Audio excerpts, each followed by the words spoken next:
What is going on, everybody? WeedleTwineedle here, and we are back again with another Sun and Moon Wi-Fi battle, and this one's going to be against Juan, a person I battle off my Discord server. So if you guys are interested in the Sun and Moon Wi-Fi battle, enter a Discord chat room and a place to hang out and find Wi-Fi battles, definitely check out my Discord server. A link will be in the description. Now, me and Juan are playing the brand new PU tier of Sun and Moon.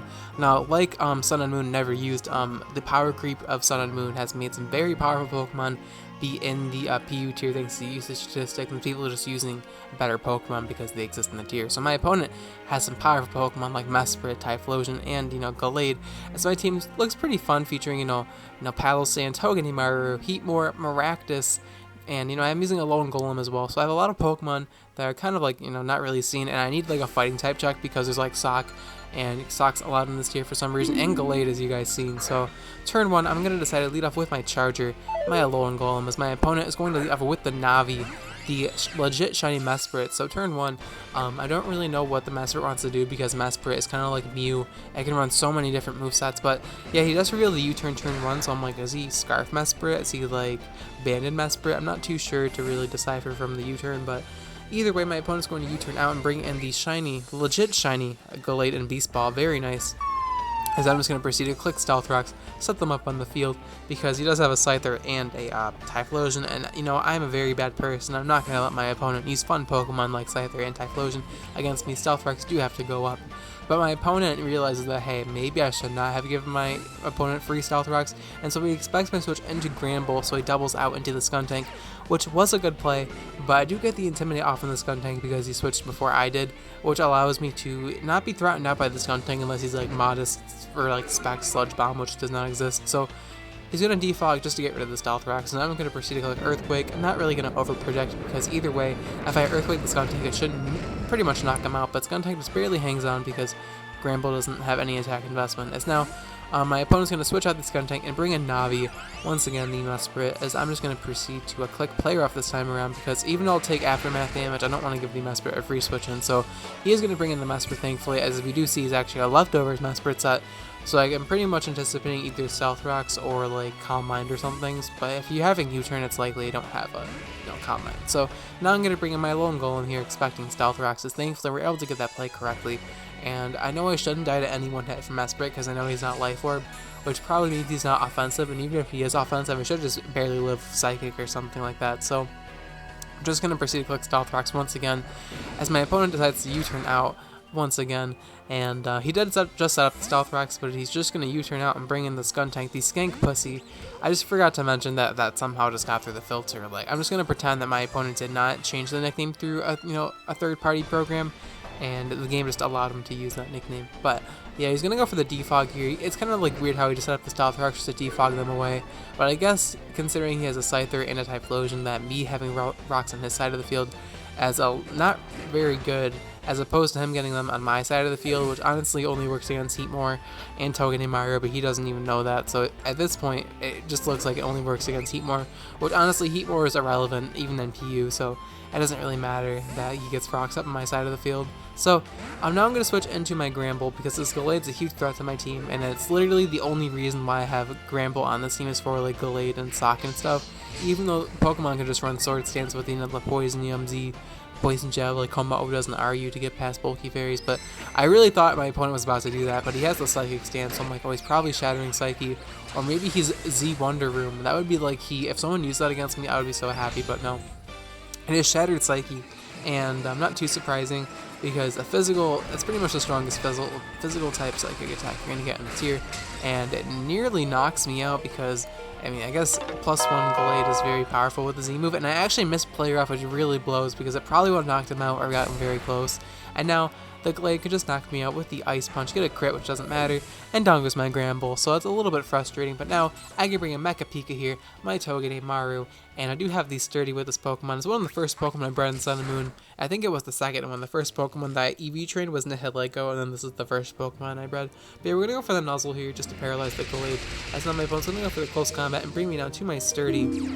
And, That's very nice for me, as it's going to, after the defense lower, going to activate my weakness policy.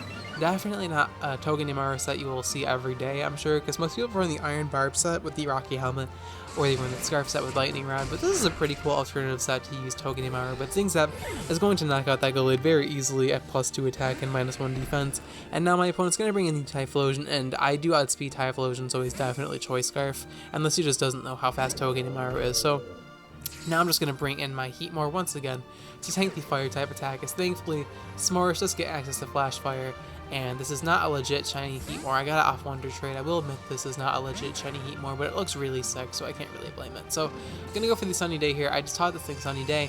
I was going to go for Z Sunny Day, but I decided against it because I figure I have Flash Fire, and if I get the Sun up, I'm going to have a Fire Z move in the Sun with the Flash Fire boost, so that is a nuke. Just good night. So I decided to go for Solar Beam just with regular Sun instead, because I don't really need the speed boost from Z Sunny Day, as Solar Beam doesn't do a half to Lantern, so at least I believe he's the Assault Vest set, and Skull does do a decent chunk of damage even with the Sun up, so at least that definitely confirms he is the Assault Vest set.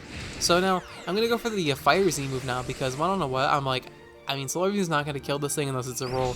I'm going to go for the Inferno Overdrive in the Sun with the Flash Fire Stab.